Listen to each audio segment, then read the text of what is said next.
Okay, Monday the 15th of January 2024. So, a tribute to Gonzalo Lira. So, Gonzalo Lira was a bit of a small, medium YouTuber over the past 6 or so years, talking about a lot of different kind of topics, all kinds of different topics, business and finance and beyond. Now, in life, there seems to be very few people, few and far between, that can really affect and impact one's life as impactful as, say, Gonzalo did for mine. In terms of education and clarity, understanding life, understanding finance, money, markets, and beyond. A lot of interesting, worthwhile topics I learned from him. So, long story short, he died in, let's say, prison. Let's say, keep it really simple and not political. Let's say, in prison. Okay, fine.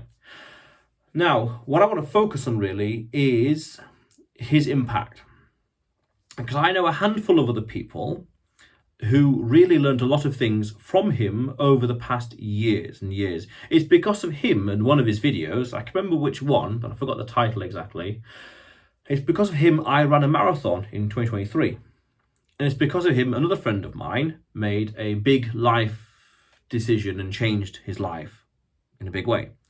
And also in one indirect way, it's because of him and his style of making videos that inspired me to actually start this vlog as well. The habit and the persistence, my delivery as well, was inspired from him. My level of communication, level of clarity that I want is inspired from him. So very few times in life we come across someone who impacts our life in a positive way, in a meaningful way, and a contemporary as well. Someone alive at the same time as us. Now, but when we do see those people, we want to really latch on to them as much as possible and learn from them, glean as much as possible from them. Because it's a source that we can recognize that's high quality enough that we can learn things from. A mentor, if you will, a father figure, some would even say. Some would even go as far as to say a hero. And this is years ago. This is quoting him from years ago, one of his videos. But I wouldn't go so far as that because of what he said about heroes, where you get too close to them, you become disillusioned, but that's another story. So when you find someone in your life that you can learn a lot of the world, how it works, and money and markets and finance and relationships and beyond, other topics you can glean from him just by having a conversation with him or just listening to a live broadcast or watching his videos. When you find that kind of person, you want to latch onto them and really learn as much as you can from them. Be humble. And even though sometimes the ideas that they talk about or advocate or share might be painful emotionally, physically, spiritually, maybe not physically, but politically, whatever else, we have to have that humility to continue to listen. We really should have that humility to continue to listen because we are growing. Some would say, evolving in some distinct way, but we are changing. We're becoming a better, stronger, faster person because of the things that we're learning from this person or that person or this person. So humility is important. And we need that discrepancy to be able to discern, tell who is high quality and low quality in order to listen and learn from. Very important. So I first discovered his content in June 2018. I think it was the video on how to tip. That was incidentally one of his most famous videos, and that was one of the early videos that I watched in June. And what was interesting was that he said around that time he was contemplating, in one of his videos years ago, he said around that time, June 2018, he was contemplating to wind down and close the channel.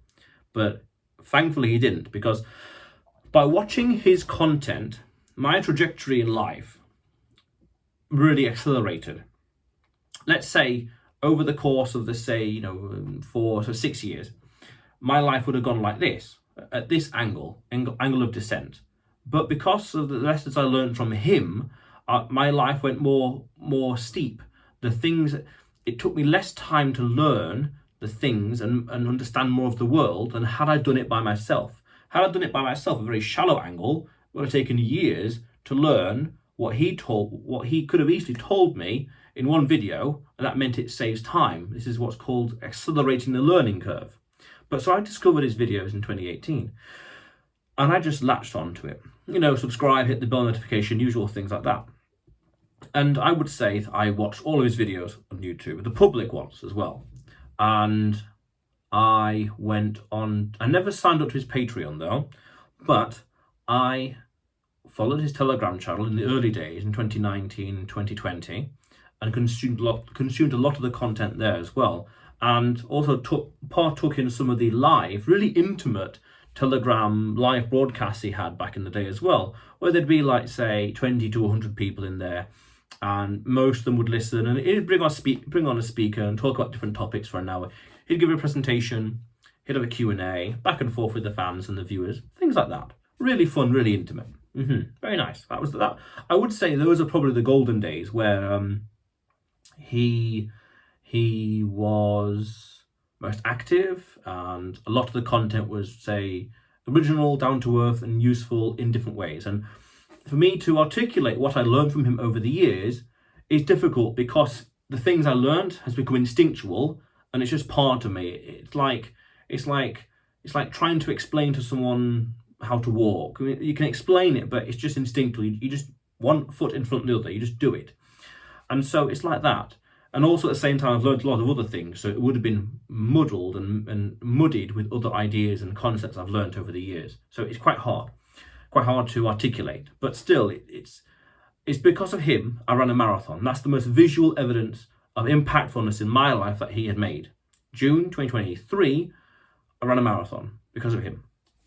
And a lot through him and one of his other videos about life and different decades, I realised what to also achieve by when, and what to expect in the future.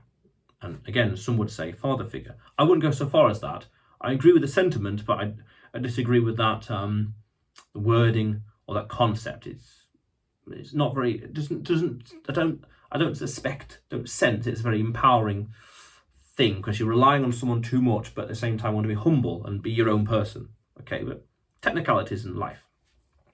So really, I watched a lot of his content. Again, I never signed up to his Patreon. I was generally too lazy to bother with that, because there was so much content there anyway. And in, I guess it would be fall, so autumn, I think October 2021, he ended his main channel and deleted all the videos.